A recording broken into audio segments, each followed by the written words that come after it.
Good afternoon. Welcome and thank you for coming. My name is Porter Anderson. I'm the editor-in-chief at Publishing Perspectives, which is the news medium of Frankfurt Book Fair. We were created to cover the international publishing scene. And it's a great pleasure and often a privilege to do that, especially during Frankfurt Week, when we get to see so many of you in person. We have an incredible panel today, one that I find very interesting. Journalists do, you know, of course, but the pressures that publishers are under are so many and so fierce at times that it's been really quite an interesting several years, and I think this is going to continue for a while. We're not going through a necessarily easy period for the industry. So far, many are weathering it very well. Some are suffering. As I go from session to session, I hear different stories, I hear different angles. It's fascinating. I'm sure you're having the same situation as you move around the fair. And I hope you participate with your own experiences as often as possible. We have a very fine panel here. Let me run through everybody just so you're familiar with who you're seeing up here. Closest to me is also arriving from Norway, and she is quite articulate and ready to go. Travzen is a great friend of mine. She's from, of course, Thailand. She has Silkworm Books, which is one of the bravest and most forward-thinking publishing groups in the International Publishers Association, of which we are the media partner, the world media partner. So I'm happy and lucky to get to see Travzen quite often. And she's wonderful to hear from, always. And then Michiel Coleman, my great friend from Amsterdam, is the chair of the Inclusive Publishing, the Diversity Committee, that's dealing with some of the stickiest issues that we're going to be talking about in a very good way. And Michiel has a great history as a past president of the IPA, as being one of our people who always leads the way. He's one of these folks who thinks a couple of minutes ahead of the rest of us and sees what's coming, and it's always pretty useful to know when he says something, listen quickly, because it's about to happen. And Sharif has become one of our best people. I see him at almost every event now. It's wonderful, and I get to keep up with what his thoughts are on things. Based in Cairo at Al Arabi, he was with us at Abu Dhabi and many other places this year. It's in Iceland, exactly, at Reykjavik, wonderful conference there. Yeah, exactly, it's on and on. Yeah, it's great. And so we've been able to develop one of these ongoing relationships in which we discuss the issues that we're looking at for the industry, place by place by place. It's a great experience.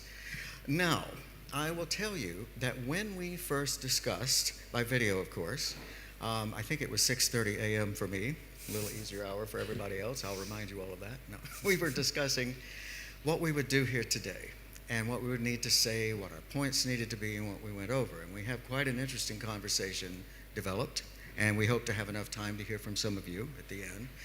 Since we've gotten here, of course, a certain elephant has walked into the room. And we feel that it's important for us this afternoon to touch on this before we go into the program that we had planned. Because talk about pressures on publishers, here we are. Many people are having to make a selection, make a choice, make a decision about how they feel about the issue that has been raised in really what is a dual situation. An early statement that came out from the administration of the fair was then followed by the postponement of a celebration of an award that is given not by the fair, but by a group close to it called Lit Prom, 40 years old. Lit Prom is a very prominent group that works to honor women. This award works to honor women from the global south. Great thing. And of course, Adania Shadli was to be and is to be the recipient. That has not changed. And we're assured, in my reporting, we're assured by the folks at Lit Prom that there was never any intention to stop the award from happening, just to have the celebration, the giving to her of the award, postponed so that they could think about how to do this and what would be the appropriate way, because what was planned was pretty much a party, you see. So once more, just to be perfectly clear, because I think those of us in the journalistic end have had some trouble getting across to everyone the facts as we have discovered them. I've talked to her publisher, as a matter of fact, and they concur that this is their understanding. It is a postponement. It's not a cancellation. She is getting the award. And they also want to stress the fact that it's not the fair's decision. The decision was made by Litprom, by this great organization. But we felt that since we're talking about pressures on publishers today, it might be a very good idea for us to chat a little bit about this and get some of these great folks' thoughts on this situation.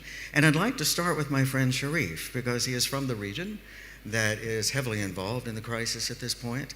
Can you give us some idea, Sharif, of what you have been thinking as all of this has played out? First of all, thank you for the introduction and thank you for being here for all of us. First, being here was also a problem. Just to be here or not, that was also one question that we had to answer. And first of all, I would like to say that nobody wants whatsoever any bloodshed of any side. But it also has to be fair when you look at things. You have to have a full 360 image, which I think it's very difficult to get these days. Whatever you're doing, it's always, there's one side talking more than the other or showing more than the other. And I think there's a lot of fake news we face these days. It's very obvious sometimes you don't see it except later. From my opinion, is to understand what's happening in this week or 10 days, you have to go back, I think, 75 years, as old as the book fair is. Where things started, how they started, how we look at things differently than others. Because, for instance, in Egypt, we had never had any problem with Jews. And up till now, we don't have any problem with Jews. Maybe Zionism is a problem for us, but not Jews. Jews lived very safely with the Arabs all through the life. Even the movies had always like a Muslim, Christian, Jew in it always. So it was never Judaism the problem. It may be what happened after that. And what happened after that, I think, has to do with what happened in Europe with World War II, with the Holocaust, with everything. And instead of facing it here, we had to import this to the Arab world or export it to the Arab world to deal with it for all this time. This is a very simple way to look at things, and all the development and all the, I mean, nothing is equal when you present. There is a side that has explained things in a very different way. I listen to international media, and it's like, I think it's very obvious what's happening, very, very obvious for everybody. And while we were having the opening of the Frankfurt Book Fair, there was a hospital that's being bombed on one side. So also, it doesn't make sense somehow. We don't want blood, we don't want this. There was a lot of solutions in the middle, nobody picked it up. So I don't know where this going, but I don't see it going anywhere good for both sides for a long time from now. It's like we're playing, snake and ladders, and then you go all the way down to zero now. And you have to start somewhere, and nobody's winning. Sorry to say. I think, and I'm sure we'll get into this as we talk about other pressures too, because I think you're hitting on a very interesting point, Sharif. Even when we can see that things should just stop, and everybody should just hold for a minute and go, what are we doing? Let's see if there's not some way to everyone step back and we talk. It doesn't happen. One of the great characteristics of the political tensions of this era is that they're happening with eyes wide open. It's almost like a slow train wreck, right? You can't take your eyes off it. And so everyone sees these things coming, moving, hitting them, and nothing changes. It's an extraordinary thing. I'm speaking now on a much more global level. The political crises in the United States, for example, where I'm from. Elections all over the world. We see these things moving, and yet we don't seem to be able to stop them. Or is it that we don't want to stop them? I think that's one of the great questions of this period. Let me just add a little bit, because also at the opening, for instance, of the Frankfurt Book Fair, all the first part was only one-sided.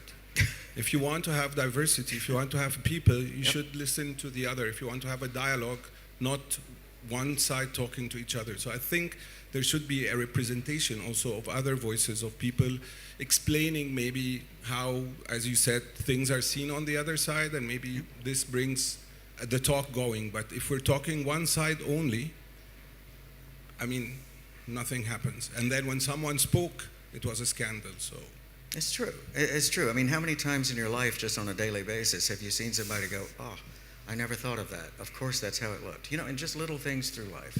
And yet, in the big things, we don't seem to have this. You've mentioned the word diversity, and I want to talk to Mikhail for a minute now because of this, because, Mikhail, you have such a great handle on the nuances of diversity, and they are much bigger than most of us think of on a daily basis, right?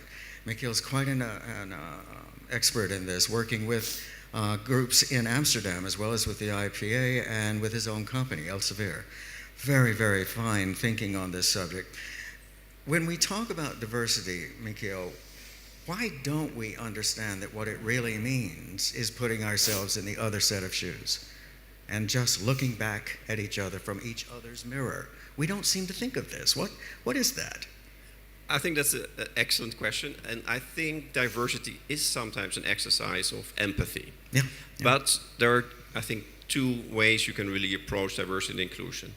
The first one is it's the right thing to do. There's a moral imperative. Right. You want everybody in your publishing house to have a sense of belonging and to really perform well the best they can, whether they're male or female, straight or gay, black or white, right?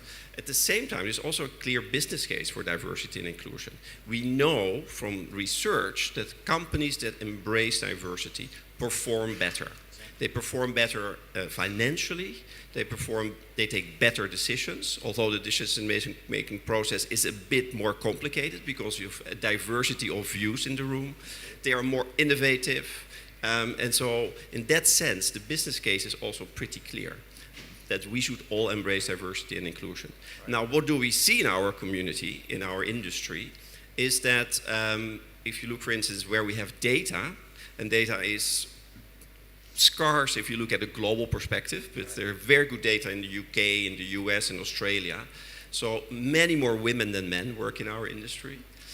Doesn't mean that the leadership is also female dominated, but in the UK they did achieve the balance there. So there's as many female CEOs as male CEOs. We see that it's a very wide in the industry. So, for instance, if you look at an average publishing house in the US and you compare to how the population of the city where they're based, because publishing houses are usually based in big cities, it's not the same. I mean, the publishing houses are much wider than the people out on the streets. So in that sense, there is definitely room for improvement. The LGBTIQ+ community is actually very well represented in publishing houses in the UK, in the US, and in Australia. And definitely in the Netherlands, I think, yes? Yes, although we don't have very good hard data there. There's still room for improvement in the Netherlands. Room for improvement. This is Mikhail's great phrase. It's how he always gets something across so diplomatically to the rest of us, right? No, that's very good. Thank you. Thank you. I think that puts a perfect point on the diversity issue. I have to tell you that I do a great deal of moderation, and there are times when someone will come to me and say, we've picked out a panel and we'd love you to moderate it. It's going to be completely diverse. It's all women. I'm going, oh, okay. At that point, I'm the diversity, which is an interesting point. But as you say, it's quite interesting how we have to think through what diversity means in different situations, because it changes. Now, Trasman, one of the things that you've been so good at leading us all in understanding better is the concept of self-censorship and how this comes into play so many times in so many markets, so many situations in publishing. I look at a situation like we're seeing here this week, with the effects and the reactions of the statements that have been made and of the situation with the award with Lit Prom. And I want to ask you, it's not necessarily self-censorship, but isn't there a sense of sort of self-reticence? I feel people unwilling to quite speak right out and say, no, this was the case, or this was the case. Instead, a lot of people want to sort of stand back from the actual issues and watch and wait as if they're looking for the most comfortable side to be on, if you will. Does that make any sense? Is this a way of trying to avoid conflict when something like this happens?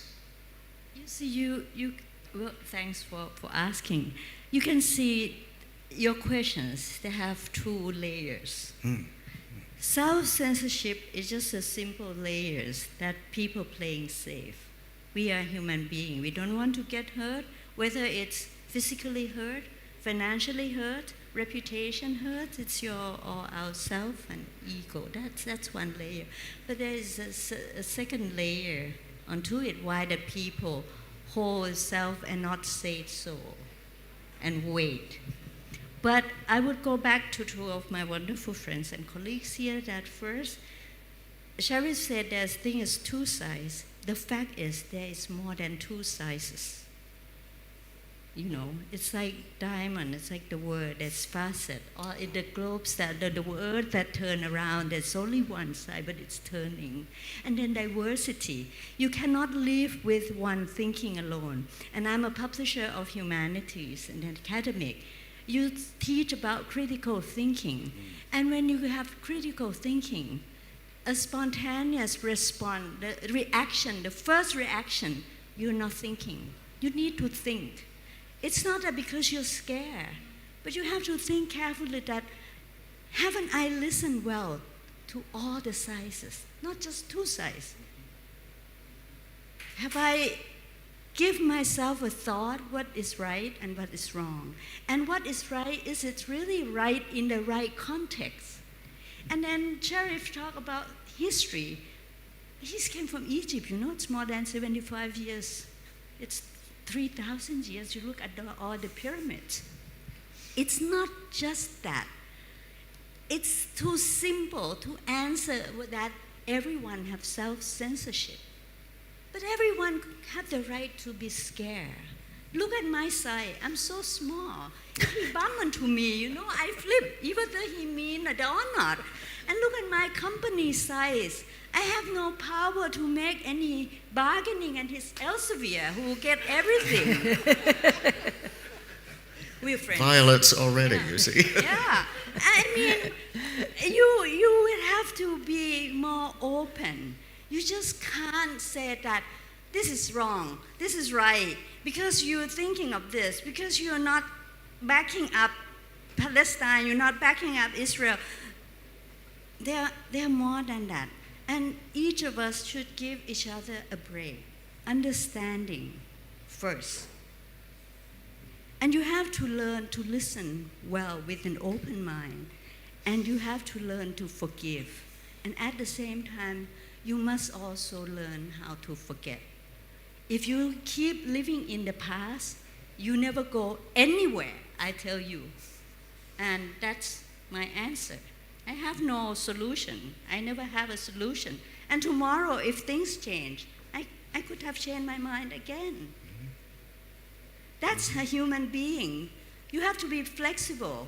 Otherwise, you can't live.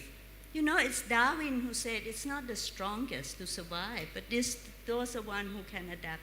You adapt in a new fact.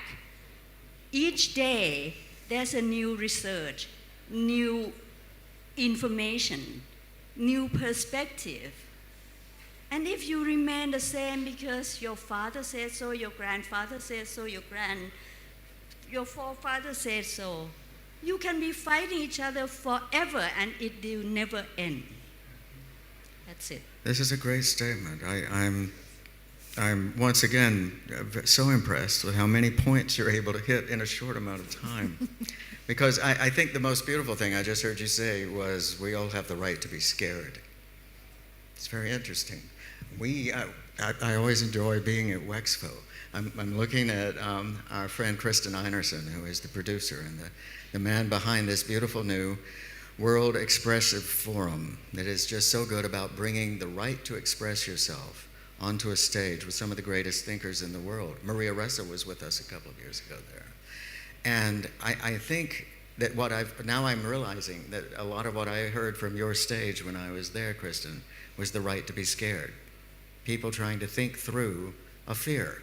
And then trying to do what Trasman is talking about and taking the time to think it through clearly, get to a point where you understand what you believe are the factors you're looking at, and then be willing to do it again the next day when things on the ground change. And maybe you have the right to be fearful again.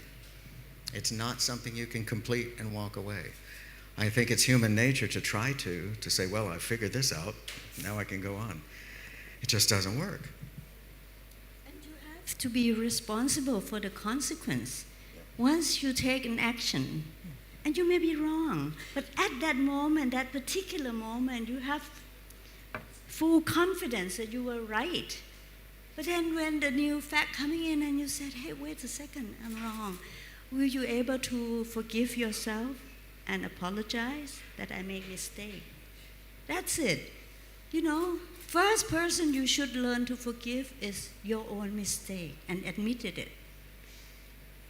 And that's the hardest too, I think. You can't continue to say, I'm right, I'm always right, you know. Right. I mean, I live it, and I have friends and I have colleagues who never say that they're wrong, but of course they're wrong. Yeah, that's incredible. Yeah, thank you for this. Now also, I have to tell you, we look at the Nordics and we think, you guys have it all figured out, you know? Everybody else in the world goes, oh my God, they understand this. They know how to react. They're ready. Not for nothing is Wexfo in Lillehammer, right? We're all going, of course it is. That's where they understand these things. What does something like this do to the Nordic mind? Do you too have to think it through and not have a knee-jerk reaction, or are you already prepared? I think we need to think it through, definitely, and I think that, like Trasvin said, we sometimes forget the value of critical thinking. I think, in general, there's a lack of that in the world today. we could practice. And what is quite interesting with this case coming up now is how it resounds differently in different cultures and in different climates of expression, which is something that we've dwelled on a lot in our country. How do we moderate the climate? How do we respond, and how do we accept someone else being wrong or right, and meaning things that differ from our own opinion? And I don't think we are as tolerant as we would like to think. I think we're quite sort of end up in orthodox narrow lanes and not being able to see the perspectives of the other. And of course, also the Scandinavian countries have become more multicultural and more sensitive to the influx from other countries as well. So it's changing, and we really need more nuances in this discussion as well. From our place, yes, definitely. I remember being really surprised when I discovered that the country outside of the Arab world that speaks Arabic the most is Sweden. Because of the refugee, because of the diaspora that's occurred in that country from various Arab locations, and wonderful services to them. I mean, there's been such great effort to try to support this population. It's the kind of thing we look at in the States and we can only long for, honestly, but I am glad to find out it's not so easy for you all too.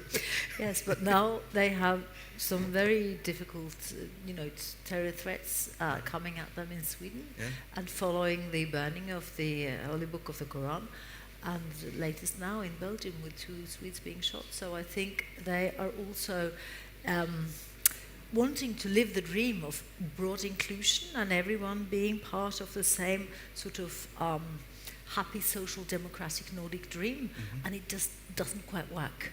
There is controversy and there is strife under the surface, and it's coming up and scaring them because they are not trained in living in this more diverse, in the very, very broad sense, community. Right. And you're right that it's under the surface, and when it does appear, I think that's why we're also surprised from the outside too. Yeah, it's a very gracious answer, thank you. I want to thank all of you. I think that going through these points and knowing these folks' strengths as I do, you can see why I like to hang around with them, right? They have such wonderful takes on these types of things, and you will hear this kind of thinking informing everything they talk about as we go on through our session here. I want to keep a check on our time here, but I felt it was smart to take the time to do this because it's not often you get this kind of group on a stage who can, in real time, process something we're all experiencing and give us this kind of insight. So thank you all. Our plan now is to hear first from Mikael, who is talking to us from diversity. And what we'll be doing is moving our topic now, our interest now, a little bit more toward publishing and what kind of impact these issues, not just the ones we're talking about here, but these issues in the world are having on book publishing. And when does that occur? When does it impact us? How does it impact us? And what are the natural reactions, and then what are the better reactions? You know, you were talking about gender. Of course, I've been interested in the United States. We've all been interested in the racial issues around the beautiful poem that Gorman delivered at the inauguration, for example, and the questions that then have cropped up as to who is okay to do a translation of this beautiful poem. Must that be a black person? Can that be a white person? One of the things that Athol Fugard, the great playwright from South Africa, said to me when he was still with us and I was doing an interview was that no matter how well received he was in the rest of the world, when he went home, there was always somebody saying, "How can you write black people? You're a white man." Extraordinary, you know. This is still there, and this is something his publisher of his play scripts was dealing with.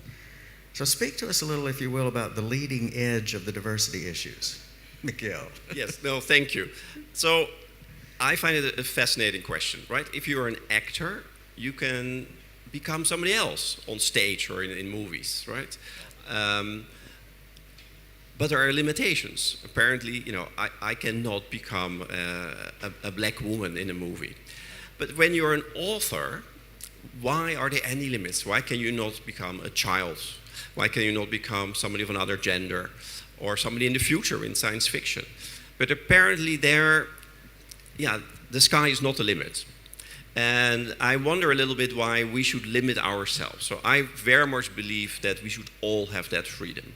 At the same time, I don't want to take away that there is something you can bring to your book through your own personal experience. Right. So I'm an openly out gay man, and so if I would write about that experience, I might bring a certain level of authenticity to that. But that should not prevent any straight person to write about books with gay characters. So in that sense, I think it's nice to have, right, if you have that personal experience, but it's not that you can then just claim that territory and say that only gay men can write about gay topics, or only people of color can write about characters with people of color.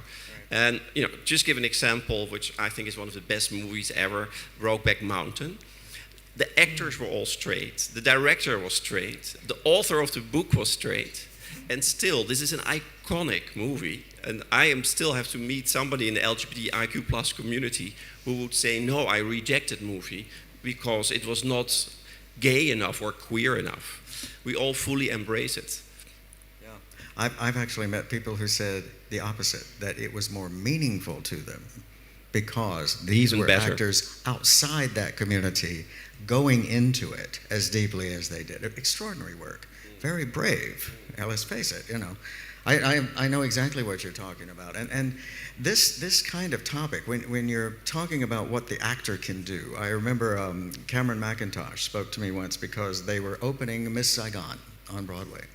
It had done just fine, everything had gone well in London, but when they came to the United States, there was a great deal of concern about the fact that Jonathan Pryce was playing a partly Asian man. Some of the makeup was being applied in order to give him a slightly more Asian eye as he was on stage.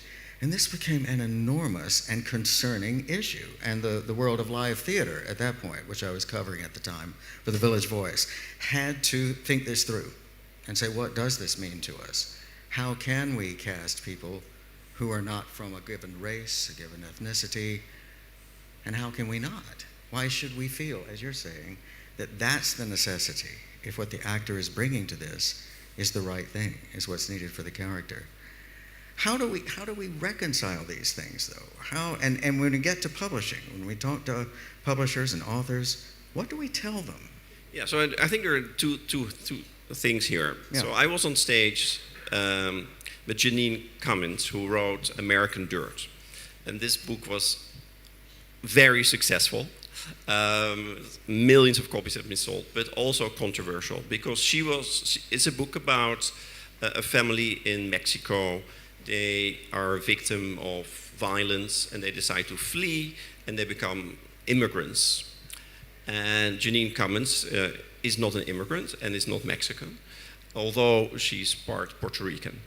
And so she was accused of appropriation. She said she's not allowed to write this story because she was not immigrant enough. I find that a very interesting, a questionable argument. And when I was with her on stage, she said, look, if I had been a male author, I'm sure I would not have been attacked as viciously, because she was, as a female author. And I think that aspect is definitely true.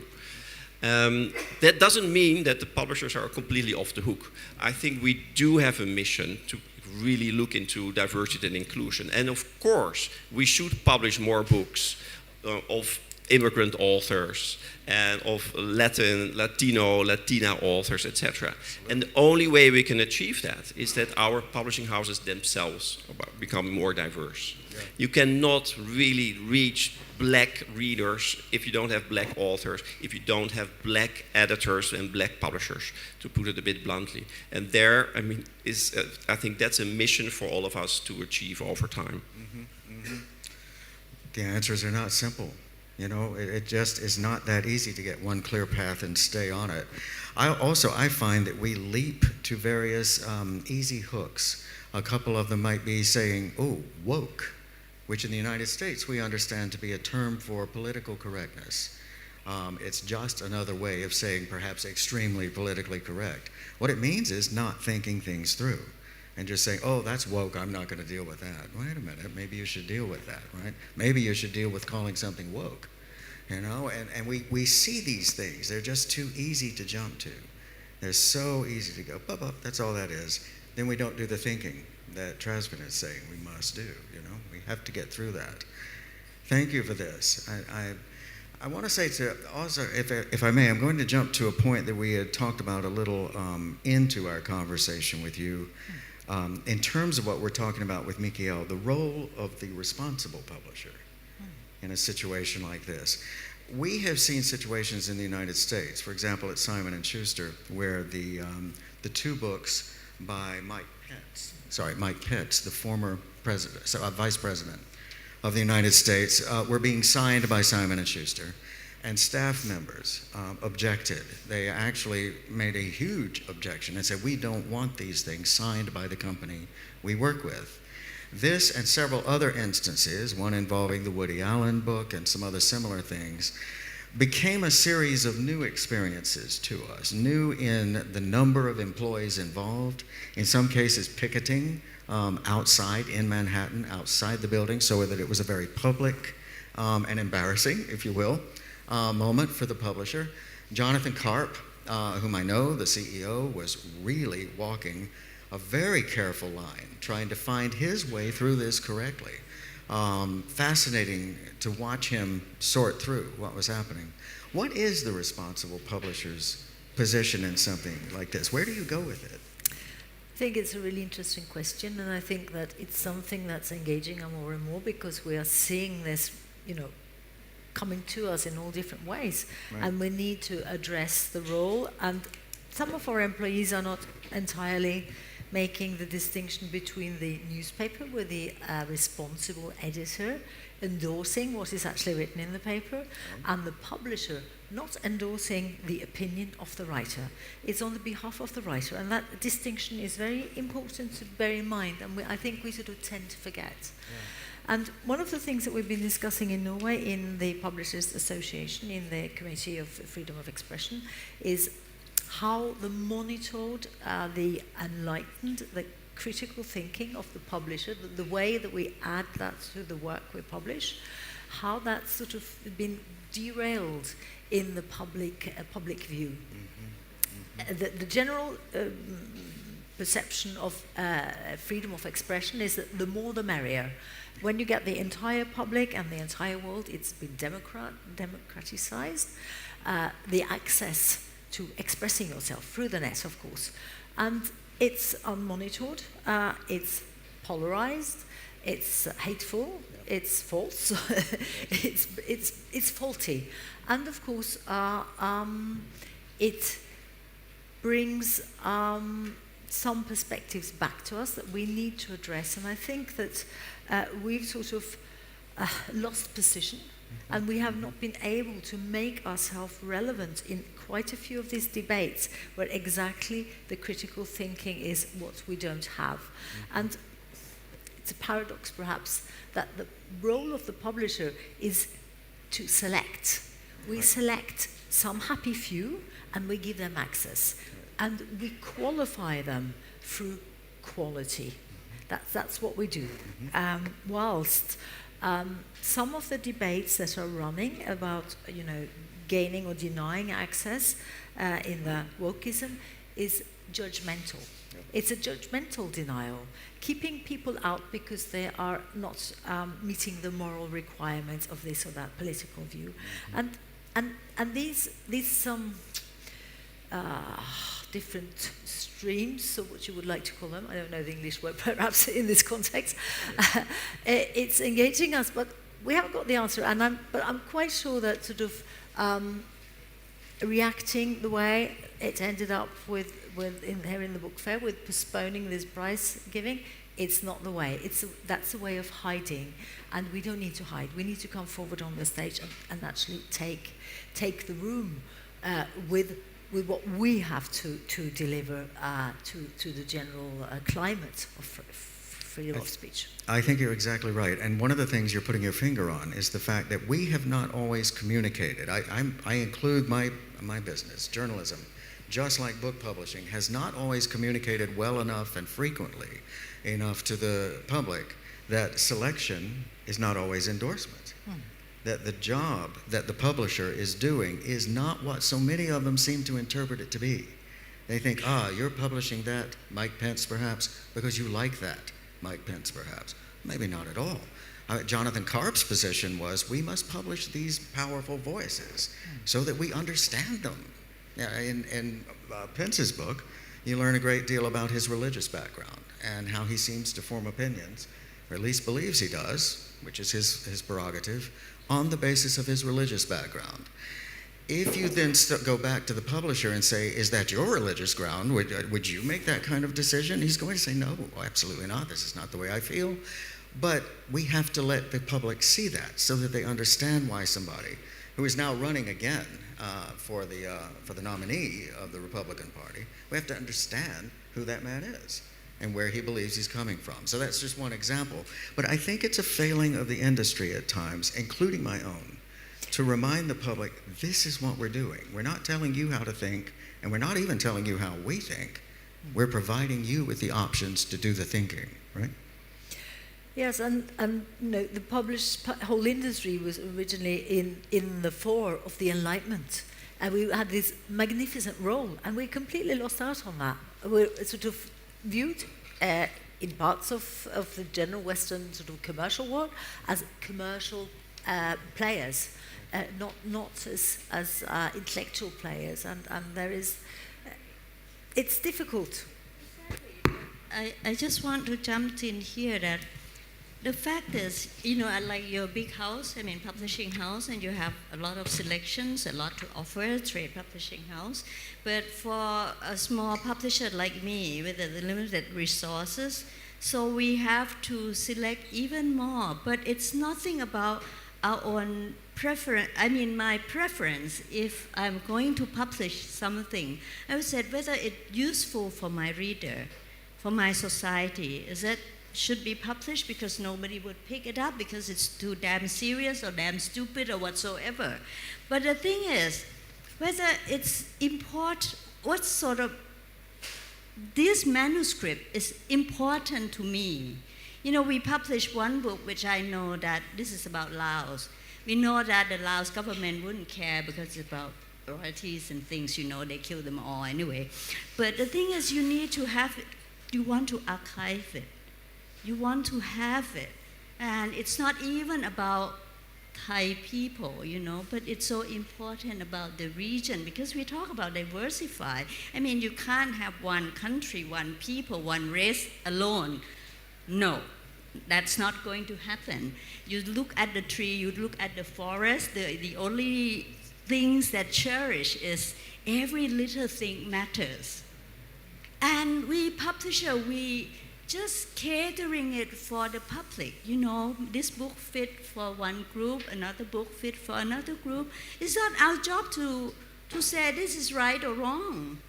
But we got pressure, you know, from political differences. First, in the old day, the classic censorship came from the authority, from a government. Then it comes from, you know, other things, the financial threat. Then you have social media, which some idiots just type down and said your book is blah, blah, blah, and harass you, or somebody start to pick up the phone and call you. I have an author who write about new modern history of China, and then she and I decided we're not going to go to China, we're not going to Hong Kong, we're not going to fly Cathay Pacific because we might get kidnapped, so that kind of thing. But the thing is, you want freedom from fear. That's a great title, you know, by Aung San Suu Kyi, and Penguin published it a few years back. Freedom from fear, that I had never thought of it until you confront with some narrow-minded criticism. That is the public pressure on you. There's a lot of people who listen to just one side, or people who label each other, you know, that you gay, you lesbian, you whatever, you black, you white. Cut your own hands and see what color blood. Everyone is the same color, the bone is all white. You know, what's wrong with you guys? You've been educated 16 years in school, and you forget how to think. Give me a break. You know, who are you? You're saying something in the most interesting way that Mikhail had referenced when he said authenticity. It is extraordinary how far we get from authenticity when we don't do critical thinking. When we don't just use our minds and go, well, for heaven's sake, that's not authentic. What am I talking about? What am I thinking about? The farther you get into it, the more easy it becomes. It goes farther and farther. It's quite extraordinary. Sharif, let me come to you in the time we have. I want to ask you about self-censorship and about what you've talked to us about as being rather informal ways that the authority can pressure you. Probably by skipping some of the authenticity of what you're doing, right? By overlooking it deliberately. Well, I can take you back to the early 80s when I was young, really young. And it was during the book fair. The January is always, Cairo Book Fair is always in January, and my father, who founded the publishing house, I was with him during the holiday of the mid-year there, and then the police came and they arrested him.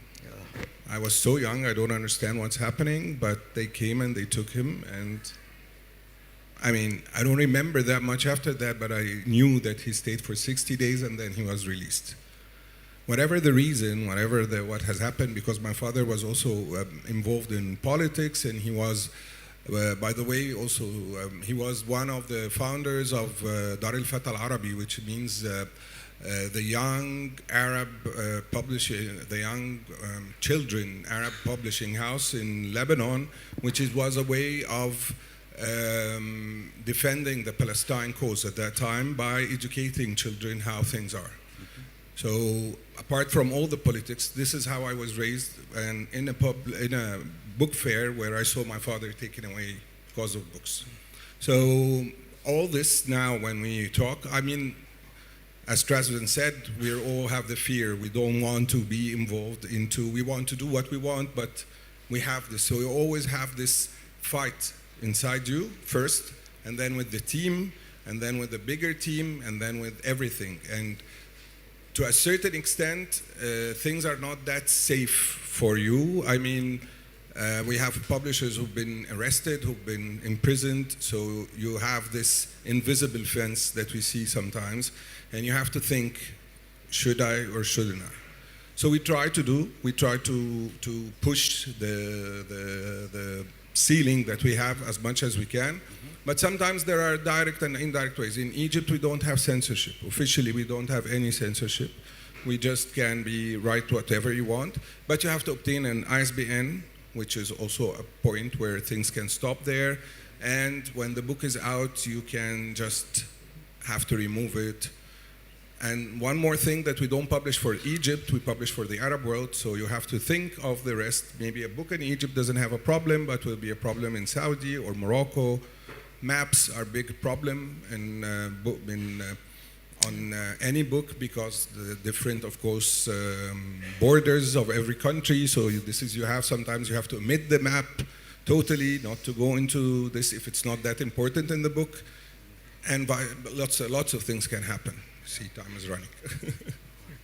Your mention of your father's experience and of this kind of reaction makes me want to remember to commend to all of you, if you're not familiar with it, the International Publishers Association, pre-Voltaire, it's called. The director, James Taylor, is sitting here on the front row and is our great friend in these discussions. Kristen Einerson, again from Wexfo, from the World Expression Forum, is the fellow who has led the committee for so long that works on these issues at the IPA. And it's become really one of the defining elements of the IPA's presence in the world. The Prix Voltaire is given annually to somebody, this may be an organization as well as a person, who is showing valor in the face of oppression. In times, these are folks who have been killed, and these awards are given posthumously to their closest person. It is often heartrending to see what you're looking at, and yet it's so important because so many of us in the various markets of the world that we're coming from just in this room were quite free from that kind of threat, from actually being imprisoned for life or killed by an authority because of something you wrote or published. I mean, it's extraordinary to think about. And I found it very, very instructive because I live such a privileged life by comparison. I would never have to fear this kind of reaction. And yet I think all of us, with the right to be afraid, are realizing that we seem to be moving into a historical context in which there may be more danger than there was in the past, in more places, about more things, and for more of us. And so I think it's a great moment to have had this conversation. And I want to thank all of you because it helped us bring it to the top of our minds and not to just set it aside and say, oh, I've already figured out how I feel about this or that. And to remember, as Trazyn tells us, tomorrow we'll have to think this through again and see where we are and go, is this still how I think? Has something changed? It is a difficult time, and we certainly wish you all well, and we want to hear from you as publishers, we want to hear from you as people, and we want you to thrive and prosper and to say what needs to be said with authenticity. So thank you. It's been a great conversation this afternoon. I want to thank all of you, and I think we're coming out right on time, which is nice too. Sometimes that happens, even at Frankfurt. Thank you so much. Have a good time. Okay, perfect.